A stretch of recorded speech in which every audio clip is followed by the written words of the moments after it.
Okay, so a lot of us were wondering when the day was going to come that Son Gohan would be eliminated from the Tournament of Power. A lot of people were kind of wondering, is he going to make it to the end? How far will he go with this whole thing that's going on? And this episode showcased that Gohan, he made it pretty far. He made it further than, Krillin and quite a few of the contenders that were participating in the tournament. But nonetheless, he was eliminated alongside Dyspo in some sort of symbolic sacrificial way at the hands of Frieza. I gotta say right now that one of the main reasons why Frieza said, I will follow this plan, team leader, is because it benefits him in the end, getting one more member of Team 7 out of there at the same time so they can't completely jump him and dominate him. It was like, this was a great move. Yeah, let's go with it. That's the only reason Frieza would have gone with following the orders and even saying it so politely to Gohan. I was like, that's a little odd. I wonder what's this whole big plan about, but then it all makes sense, so Frieza definitely went along with it. I feel as though this episode, there were definitely some issues with the art and animation.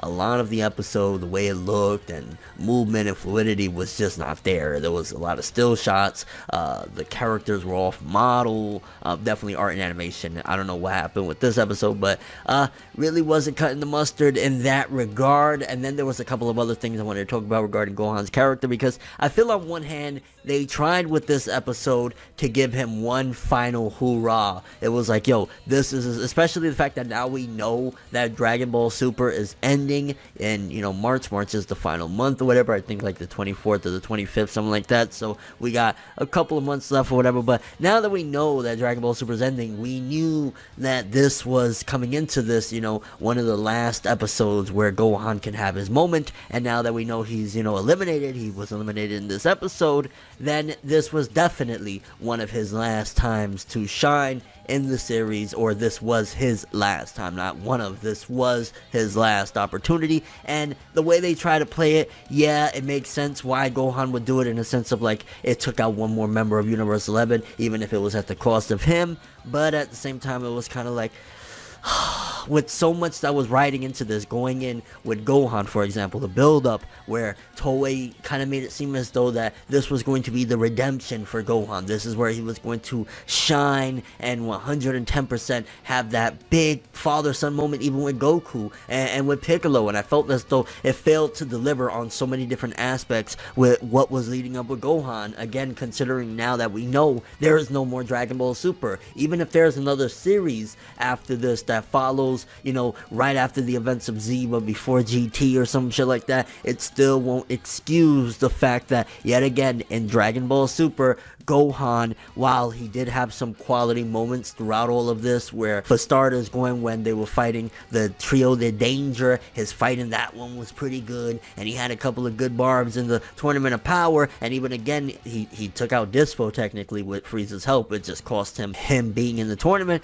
but nevertheless, it was like, I felt as though they could have made Gohan last until the very end. It could have been a Goku Gohan moment. They didn't need to go the Goku Vegeta route. It could have been something different. Also felt as though they lacked a lot of Gohan and Piccolo moments, and I think what happened here, they got short notice. I think as they were creating this, they felt as though they had a lot of opportunity to add more stuff in here, that once they came down and said, hey, we're ending this soon, you gotta wrap it up, they were like, whoa, and they just was like pushing shit out of here left and right, because we didn't really get any bonding with Gohan and Goku, likewise with Piccolo, aside from when they were fighting those two Namekian from Universe 6. Aside from that, there wasn't really that much either there. It was time to time you would see them, but there wasn't those big impactful Gohan moments that we're gonna remember. We'll remember the Vegeta moments, we'll remember a lot of the Goku moments, we might remember a Gohan moment here or there in the Tournament of Power, but he could have went out in a blaze of glory against Jiren. I would have loved for Gohan to have been taken down by the strongest that Universe 11 had to offer, so it's disappointing in that regard. Again, I think they tried to salvage whatever they could with, I think, again, the short notice they had with giving Gohan this moment to take out Dyspo in a sacrificial way, since obviously death isn't allowed in this. They had to do something, but it was just kind of like,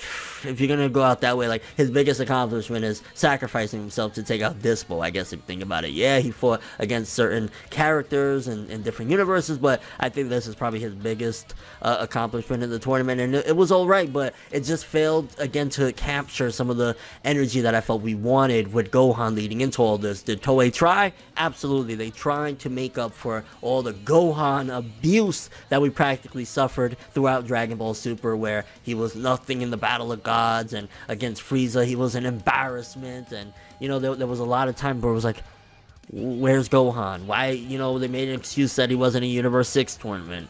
He didn't go to Goku Black. It was like, come on already. So with that being said, I think this episode was very pivotal in that regard. I don't think that they realized how pivotal it was going into it, because it felt as though it was supposed to be one of those run-of-the-mill episodes, and that's why its production was so lacking in many regards. The art and animation and everything, it was just like, what? You know what I'm saying? So they treated it as it was run-of-the-mill. Again, whoever was possibly directing it and writing it, they were like, okay, we want to try our best to do something good for Gohan in the end. But I felt as though it was just too late because they ran out of time. It was like, what? You know what I'm saying? So the moments in this episode as well with Gohan and Frieza, pretty cool. I think them working together against Dyspo was interesting. They replayed the living hell out of Frieza's animation the first time he went into golden form in the Dragon Ball Super Tournament of Power Universe Survival arc when they were recruiting. I think that's the same animation that they keep reusing over and over, and they reused it again in this episode because Frieza went into the golden form. And it's crazy because, as you've noticed as I've talked, and of course if you've seen the episode, this episode really mainly focused in on those characters, because again, they knew this was Gohan's send-off to not only Tournament of Power, but him proving his shit in the Dragon Ball Super series, because we didn't get really much other than the beginning with Goku and Vegeta versus Jiren. We saw a little bit of them. They were pushing him back, and there was a little banter in the crowd of some of the people like Roshi and them talking or whatever, but the Goku and Vegeta versus Jiren stuff really wasn't even a pivotal factor of this episode. It was just like, hey, we'll start off with that, and then we'll lead into the Gohan stuff. And again, there really wasn't like Toppo or 17, so it was primarily the Gohan versus Dyspo and of course Frieza shit. I think the strategy with Frieza using the energy beams and then running out of energy and everything, it was funny as well. I think Frieza plays his cards very well. I like seeing him doing the little bow thing with his hand. It reminded me of the little bow pose Frieza's done before in his first form, so that was kind of neat. A little quaint relic that they did there, added there. But as a whole, the episode, it was a decent episode. It tried its best to salvage what it could, but as a moment in Dragon Ball, because it is the final Son Gohan moment of, you know, fighting and proving his shit again, unless like within these 8 episodes there's another villain that Gohan has to jump in for or something, then this was Gohan's finale, and it was a cool moment, but it wasn't living up to the hype and what we wanted and hoped for. You know, in regards to the fact that Gohan was shafted for so long, this was his time to shine. He could have been in the ending. He could have great moments with Piccolo, memorable, really, really memorable moments with him. We could have had memorable moments with Goku. Maybe him and Goku working together against Jiren in the finale. So many possibilities, but again, got shafted, and it got shafted in an episode that, honestly, like I said, the production was lacking, the direction was lacking, and it just kind of felt a little bit like, hey, what, like, he was a cool little antagonist for what he was worth. I never really took him that serious. It kind of reminded me of Looney Tunes or whatever, so him being eliminated, I'm not distraught by it. I think it gives Gohan some credit in a certain way, and I want to feel happy, but it just didn't feel like, I don't know, magical, I guess. And again, I think that's a big part of what's all coming down to from the catalyst that is, you know, it's ending soon, so they gotta wrap shit up. So again, that's my thoughts on it. Kind of curious on you guys' perspective on everything that went down in the episode. How did you feel that we didn't get that much focus in on Goku and Vegeta versus Jiren